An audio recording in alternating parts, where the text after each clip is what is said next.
Do you see yourself scrolling endlessly through Google Drive, trying to find that one file buried under random folders? Hear me out. What if your files could be automatically sorted? And imagine the relief of finally feeling organized with everything in its place and without lifting a finger. Today I'm breaking down exactly how to connect ClickUp and Google Drive using webhooks so your folders practically organize themselves. So by the end of this video, you'll have a clear and simple system that works for you so you can focus on what truly matters, running your business and making money. And if we haven't met yet, hey there, I'm Yvonne Heimann. I'm a business efficiency consultant and leadership coach right here at AskEvie.com. And some of my clients have cut down up to 40% of their non-revenue generating work, like finding files and giving them and their team the freedom to focus on what really matters. Did you know that office professionals spend more time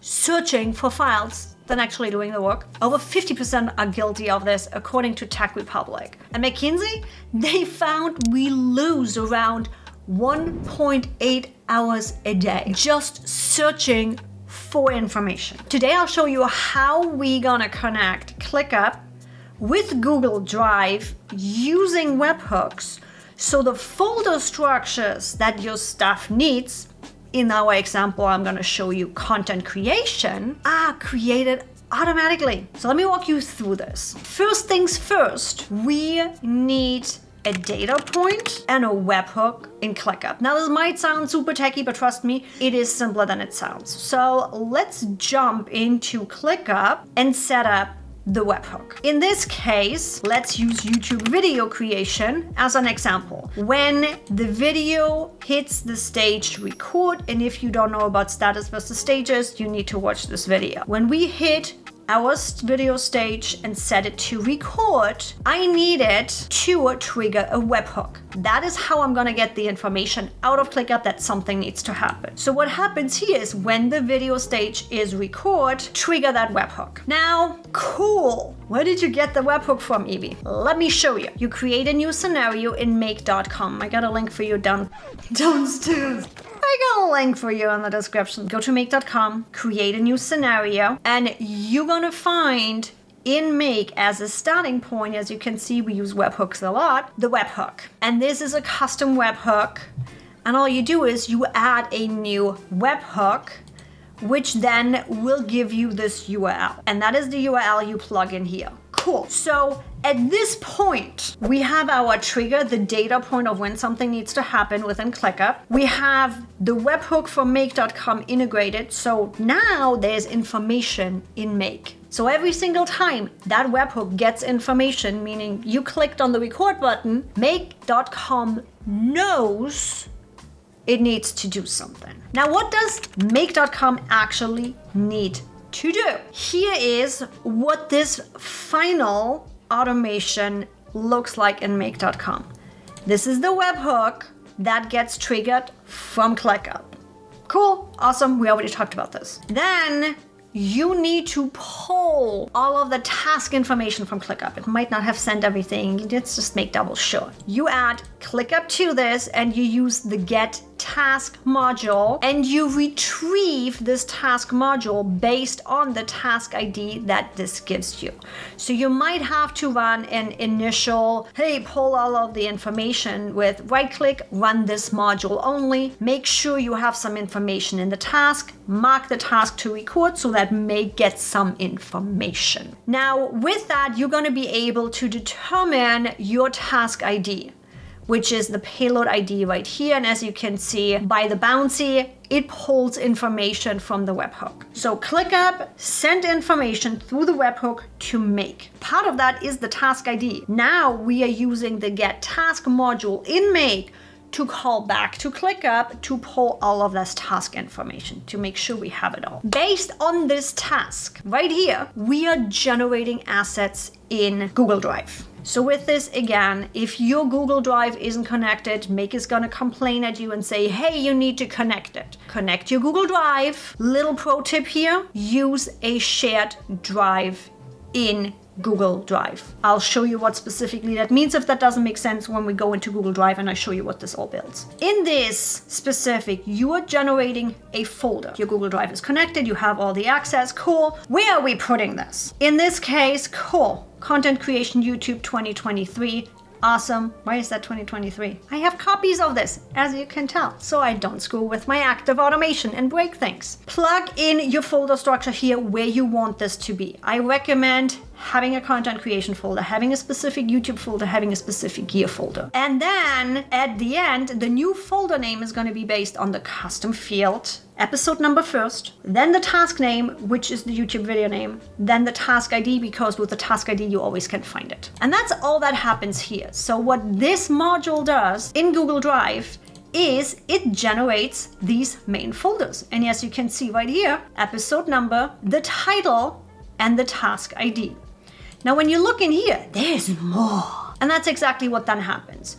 You have a router module right here that you can find in flow control. Somewhere in here, there's the router. That's what you need.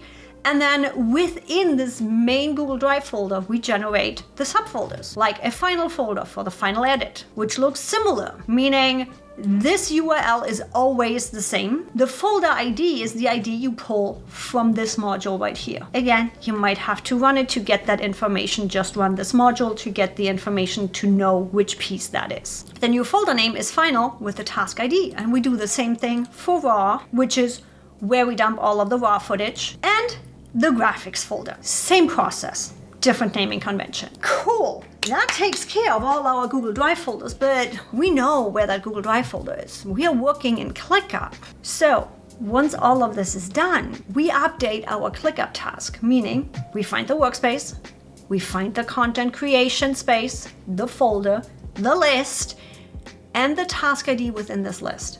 As you can see again, the bouncy tells you it pulls the task ID, it maps it based off of this module right there. That means it knows exactly which task you're talking about. And then below, you find your custom field of Google Drive. And again, this is the same URL with Google Drive every single time.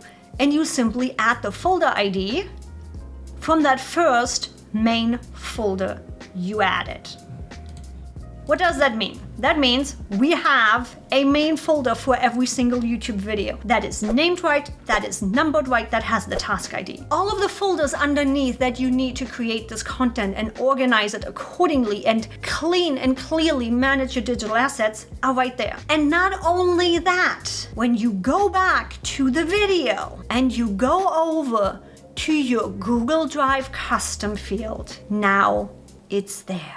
And I can easily and effortlessly go right in here, click it, and be in the main folder. Now tell me again why your team or you should be spending 2 hours every single day just to find digital assets and the stuff and the resources they need. This payoff is huge. You are going to save hours every week by not digging through files or manually creating folder structures. Plus, you are setting yourself up for long-term productivity.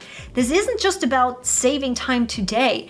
This is about creating an organized, efficient systems that helps you focus on the bigger picture, building up on this over and over and over again.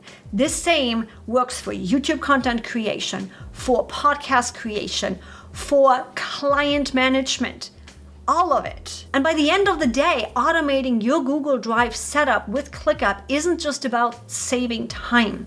It's about working smarter, not harder. Who has the time sorting files and creating folders manually? With Webhooks, you've got it all handled. So if you're ready to try this out, hit the like button and subscribe for more productivity tips, and let's keep moving forward. Got any ideas for automations and workflows? Drop them in the comment section. I'd love to hear what you're working on and how Automations are making your life easier. With a setup like this, you're reclaiming your time, simplifying your digital asset management and workspace, and putting your focus back on what truly matters in your business. Now, automations are not just for tech experts. It's for everyone ready to work smarter and save time. And if you are eager to take this a step further, check out this video right here where I dive deeper into using webhooks with ClickUp for an even bigger efficiency boost. Let's reclaim that time and get you working smarter, not harder.